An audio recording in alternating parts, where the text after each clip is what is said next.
Shy Boy was an very early piece for me.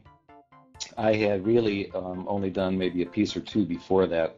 So it goes back a number of years, and I was still very interested in what I continue to be interested in, which is collaborating with people on new media poems. I'm not a programmer, I'm not an artist, so I am a language person. So what I try to do is put together a team of people who will work on a single piece or a group of pieces. You can check the web and find other pieces that I've done that are meant to be collaborative enterprises that bring together a team of sound designers, programmers, artists, graphic designers, those kinds of people with me as the language guy, and to work our way into thinking about a new media piece. In the case of Shy Boy, I had a draft of a poem that I was working on in print that tried to capture my son's shyness at the time.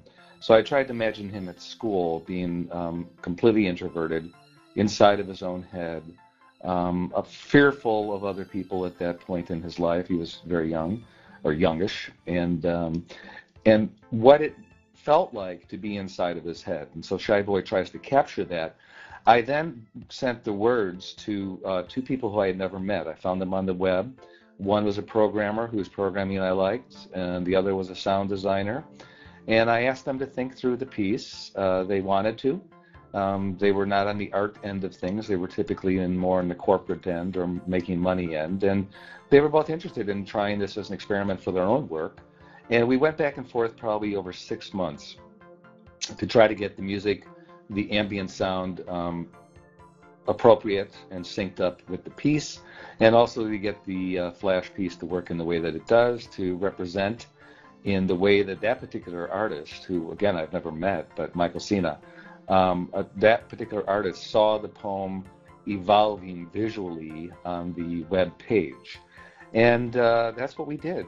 They did drafts, I did drafts, I came up with new ideas, they came up with new ideas, and then finally, about 6 months in, we had Shy Boy. The same process I use for all the pieces I've done, maybe 10 or 15 pieces, which is, again, to bring together a team of people to work collaboratively on new media. And the reason I enjoy that is that as a poet, I've always worked alone my entire career, and so this brought me into sort of a public social space to think about producing art and poetry through a group of people thinking through it as opposed to just myself.